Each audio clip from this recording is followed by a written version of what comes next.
حبیب کا پیارا چمن کیا برباد، الہی نکلے یہ نزدیک والا مدینے سے۔ اللہ رب العزت فرماتا ہے لا اقسم بہذا البلد، اے محبوب مجھے شہر مکہ کی قسم۔ شہر مکہ کی قسم کیوں؟ کیا اس لیے کہ وہاں خانہ کعبہ ہے؟ شہر مکہ کی قسم کیوں؟ کیا اس لیے کہ وہاں حجر اسود ہے؟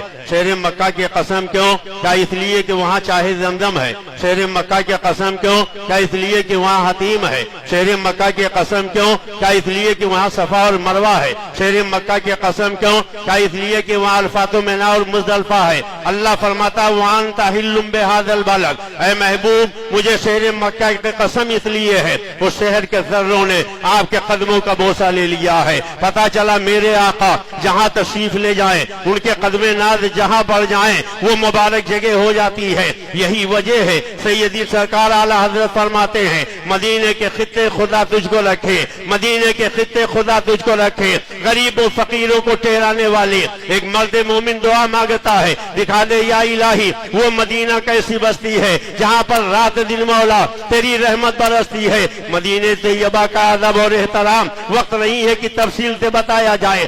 آپ نے واقعہ سنا ہوگا حضرت ام المومنین سیدہ عائشہ صدیقہ کے زمانے میں کسی نے دیوار میں ایک کیل گاڑی، حضرت ام المومنین پریشان ہو گئی، مالک مکان کو بلایا، فرمایا تم دیوار میں کیل گاڑ کر شور پیدا کر رہے ہو، آقا کریم کو تکلیف پہنچا رہے ہو، کیا تم نے قرآن نہیں پڑھا ہے؟ اللہ نے فرمایا ہے لا ترفعوا اصواتکم فوق صوت النبی، نبی کی آواز پہ آواز اونچی مت کرو، اس لیے کیل گاڑ کر میرے آقا کو تکلیف نہ پہنچاؤ۔ مولا کائنات حیدر کرار علی مرتضی کرم اللہ تعالی وجہ الکریم کے مکان کا دروازہ بوسیدہ ہو گیا، خیبر شکن ہاتھ سے انہوں نے دروازہ اکھاڑ کے الگ رکھ دیا اور پردے کے لیے ایک ٹاٹ لٹکا دیا۔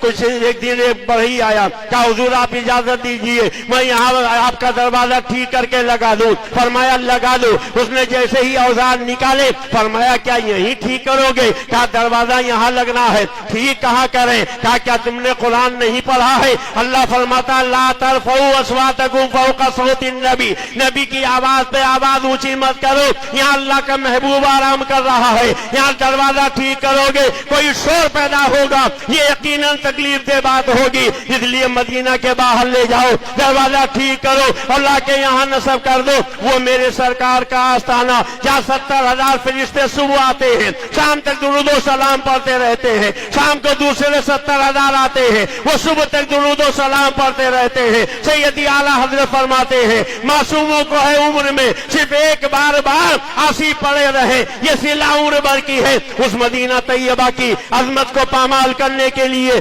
آج سے 91 سال پہلے یہود و نصارہ کی مدد کی بنیاد پر یہ نجدیوں نے تسلط حاصل کیا۔ سیدی سرکار اعلیٰ حضرت کا 130واں سالانہ عموس منا رہے ہیں، یعنی سرکار اعلیٰ حضرت کے وصال سے 12 سال بعد ان نجدیوں کی حکومت آئی۔ ان نجدیوں نے جنت المالا کی ساری قبریں شہید کر دی گئی، جنت البقیع کی ساری قبریں شہید کر دی، خاتون جنت سیدہ فاطمہ زہرا کی قبر شہید کر دی، حضرت خدیجہ الکبریٰ کی قبر شہید کر دی، صحابہ کی قبریں شہید کر ڈالی، اہل بیت کی قبریں شہید کر ڈالی، اس لیے کہ انہیں شرک و بدعت کا کوڑا کباڑہ نظر آ رہا تھا۔ مگر اب ان ظالم نجدیوں نے ایک نہیں دو نہیں، وہ ملک جس کا نام اللہ کے نبی نے جزیرۃ العرب حدیث کے ذریعے رکھا تھا اس کو انہوں نے اپنے باپ کے نام پر سعودی عربیہ نام رکھا، اور ایک دو نہیں اب تک 46 سینما گھر عرب شریف کی سرزمین پر ان نجدی وہابیوں نے